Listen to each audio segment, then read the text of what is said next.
السلام عليكم ورحمة الله وبركاته. بسم الله والصلاة والسلام على رسول الله. هدي إلهي كران نقضه وقالكم حوجها للدونا آيات كمذا إذا كجر سورة التوبة قفك مرك ودريما عليس كام مروجده وإن ودريما إن إلهي لجره تاس هدي دحض إلهي كتشته مروجده سوى لجا ساري دونا لأنه حقوقه بدل دونا واحد كفر حذو عدك لها السجن هنا أعبن إلهي باكو فلان اللهم لا مانع لما عديت ولا معطي لما منعت ولا ينفع ذا الجد منك الجد. سورة التوبة الله وحنا شيء النبي صلى الله عليه وسلم يا أبو بكر أيقو مال العير سنة إني قد قلين أن أبو بكر أول بهاري يسقو كعب سنايا إني عذو وأركان كتبنا رسولك صلى الله عليه وسلم لباتيان وحونا النبي كويري لا تحسن إن الله معنا.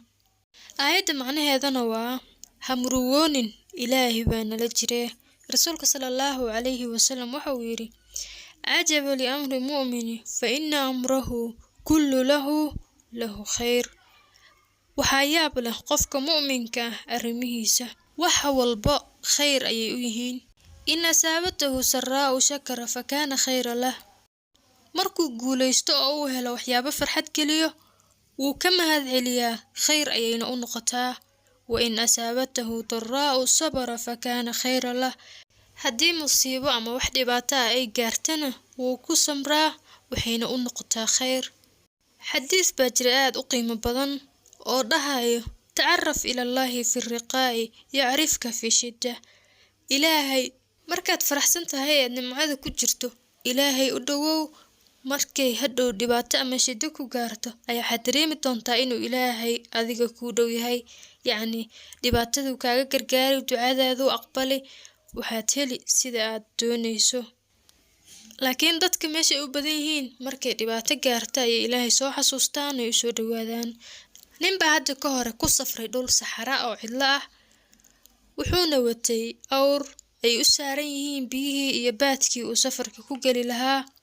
markuu safarkiisii kala barka maraayo ayaa waxa ka cararay ritigii uu watay wuu daba orday wuu gaari waayay ugu dambeynna awrkii wuu baxsaday. ninkii oo aad u niyad jabsan baa wuxuu iska seexday geed hooskiis. ilaahay awoodiisa awrkii buu soo celiyay wuxuuna ugu keenay isla geedkii uu jiifay. kii oo yar gamcay baa indhaha kala qaaday oo soo booday wuxuu arkay awrkii oo daaqaya geedkan uu hoos jiifo oo hortiisa ku beegan. markaas ayaa intuu booday uu xarigii ku dhagay farxad darteed buu marka ninkii kala badbatay wuxuuna yiri ilaahayow waxaad tahay addoonkaygii anigana waxaan ahay rabbigaagii. saas kama uusan rabin wuxuu rabay inuu dhahay ilaahayow addoonkaagii baan ahay adigana rabbigaygii baa tahay laakiin farxaddii baa ninka ka badatay markaasaa wuxuu ku hadlayo buu iskaran waayay. sida uu ninkaas maalintaas u farxay markii loo soo celiyay awrkii si la mid ah ayuu ilaahay wuxuu ugu farxaa addoonkiisa marka uu toobad keeno oo uu soo noqdo.